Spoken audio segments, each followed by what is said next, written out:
जय हिंद दोस्तों, मैं हूं सौरभ सिन्हा और जेपीएससी के अगले क्लास में इस क्लास में हम पढ़ने वाले हैं।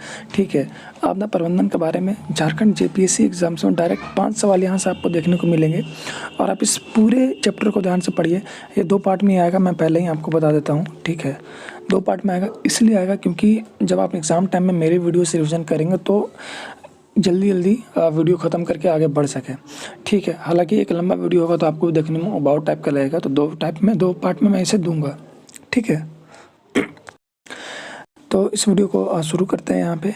ठीक है, हम पढ़ने वाले झारखंड आपदा प्रबंधन के बारे में, स्पेशली झारखंड को टारगेट करके पढ़ेंगे इसमें। लेकिन मैं कुछ चीज़ें बता दूँ कि जैसे यहाँ पे अगर हम बात करें तो भारत में 58.6% भूभाग में क्या है, भूकंप से प्रभावित है। 12% जो है वो बाढ़ से है। ठीक है, लगभग 40 मिलियन हेक्टेयर 75 से 16 किलोमीटर जो कुल तटीय क्षेत्र है वहाँ पे, यानी 75 से 16.6 जो है, उसमें 5700 किलोमीटर का जो तट क्षेत्र है वो चक्रवात से प्रभावित है। और 68% जो कृषि योग्य भूमि है वो सूखा क्षेत्र से प्रभावित है। किसके संदर्भ में बोल रहा हूँ मैं, इंडिया का संदर्भ में बता रहा हूँ। उसके बाद सूखा की अगर बात करें, अगर ये IMD दिल्ली यानी जो मौसम विभाग है उसके अनुसार ये बताया गया है कि अगर किसी क्षेत्र में बारिश सामान्य से 25% कम होती है, ठीक है, तो वहाँ पे सामान्य सूखा है। अगर 25 से 50% कम होगी तो मध्यम सूखा, और अगर 50% से ज़्यादा अगर कम हो रही है तो गंभीर सूखा का क्षेत्र में वो शामिल किया जाएगा। जबकि योजना आयोग ने बताया था कि जून से सितंबर के मध्य में लगातार 4 सप्ताह तक 50 सेंटीमीटर तक कम बारिश होगी तो सूखा, 75 सेंटीमीटर से कम बारिश होगी तो सूखाग्रस्त घोषित किया जाएगा।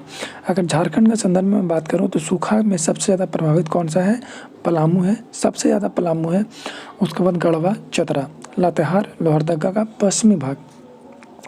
याद रखिएगा कि 2010 में झारखंड के 2400 जिला, मैंने ये सवाल आपसे ये पूछा जाएगा कि ये बताइए कि किस वर्ष झारखंड के 2400 जिला को सूखा प्रभावित क्षेत्र घोषित कर दिया गया था। तो 2010 कितना था, 47% वर्षा कम हुई थी। डाटा एकदम एग्जैक्ट याद होना चाहिए। ठीक है, याद रखेंगे। अब अगर बाढ़ से बात करें तो बाढ़ से कितने जिले प्रभावित हैं झारखंड में, 11 जिले प्रभावित हैं। ठीक है, याद रखेंगे। कैसे याद रखेंगे, तो याद रखेंगे 11 जिला है ना, तो एक आदमी किससे प्रभावित है, बाढ़ से प्रभावित है, यानी 11 जिला। ठीक है, इसमें सबसे ज़्यादा गोड्डा को पढ़िएगा, गड्ढा में पानी जम जाएगा तो बाढ़ आ जाएगी, याद रखेंगे।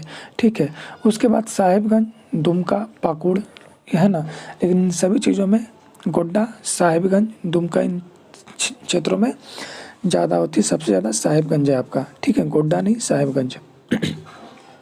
इसके बाद जंगली आग, तो जाहिर सी बात है कि जंगल में आग लग जाती है किसी भी कारण से, तो इसका प्रमुख कारण क्या है, तो यहाँ पे जो प्रमुख कारण है वो महुआ और साल का पेड़ है।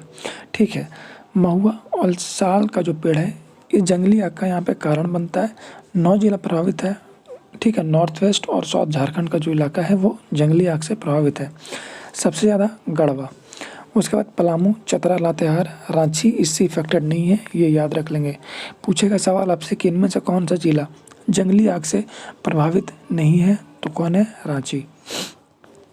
इसके बाद है, आगे बढ़ते हैं। यहाँ पे ये मेरा नोट से आप देख सकते हैं, लाइटनिंग जिसको हम लोग लोकल भाषा में क्या बोलते हैं, वज्रपात, बजड़ गिर जाना, उससे कितने जिले प्रभावित हैं, 9। ठीक है, याद रखेंगे। जंगली आग से भी 9, ठीक है, और लाइटनिंग से भी 9। सबसे ज़्यादा प्रभावित कौन सा है, पलामू, याद रखेंगे।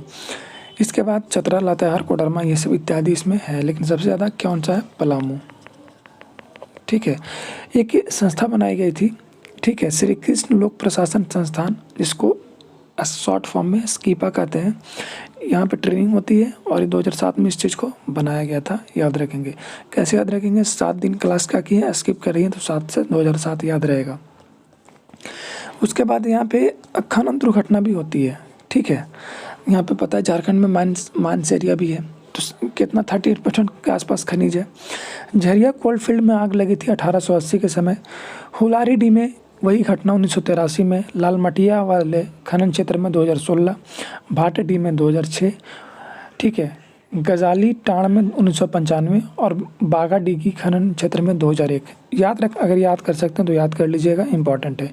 इसके बाद हाथियों का अटैक हुआ था झारखंड में, उनकी तरफ से भी अटैक होता रहता, गाँव में घुस गए। लोगों की मौत हो गई, इस तरीके से चीज़ें हैं। तो याद क्या रखना है इसमें कि आखिर हाथी का अटैक होने का सबसे बड़ा कारण क्या है, तो याद रखिएगा महुआ फूल का आकर्षण याद रखेंगे, ठीक है। और हाथियों की कुल संख्या, ठीक है, अभी हालांकि बढ़ गई, पुराना डाटा है, नोट्स पहले का था, तो अभी फ़िलहाल जो लिखा हुआ है वो मैं बता देता हूँ, 688 है। और याद रखिएगा कि अगर हाथी से बचना है तो किसका प्रयोग करेंगे, मिर्च की गंध से, मिर्च जला दीजिए, हाथी भाग जाएंगे, उनको बर्दाश्त नहीं होता है, ठीक है।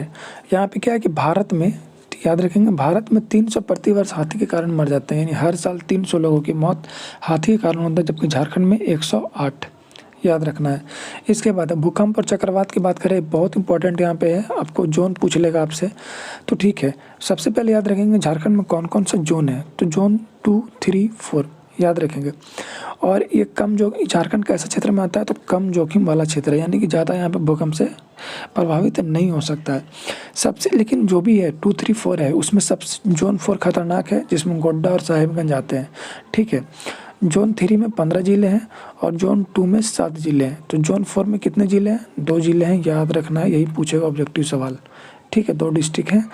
जोन 3 में 15 ज़िले हैं, तो याद रखेंगे 3 का मल्टीपल है 3 × 5 = 15, ठीक है। जोन 2 में 7 है और जोन 4 में 4 का आधा 2 है, ऐसे ही याद रखना है। उसके बाद है, देखिए झारखंड में आपदा प्रबंधन को मैनेज करने के लिए यहाँ पे 2-3 संस्था बनाई गई थी राष्ट्रीय स्तर पे, है ना। मतलब भारत में तो राष्ट्रीय स्तर पे, राज्य में राज्य स्तर पे और जिला में जिला स्तरीय बनाया गया था। तो वो क्या है, NDMA national disaster management act, ठीक है। SDM है state disaster management act, DDM है डिस्ट्रिक्ट लेवल पे है। तो यहाँ से हम इसको अगले वीडियो में पढ़ेंगे, अभी काफ़ी लंबा है ये, आप पढ़ते जाइए। और मैंने जितना भी पढ़ाया है, आप अगर ईमानदारी से वीडियो देखे होंगे, सुने होंगे, मैं बता सकता हूँ कि 100% आपके सारे क्वेश्चन सही होंगे, ठीक है। 99 भी नहीं, 100%। ये मेरा आपसे कहना है, बस आप ध्यान से वीडियो को पढ़िए, रिवाइज करिए। मिलते हैं अगले वीडियो में। जय हिंद, जय भारत।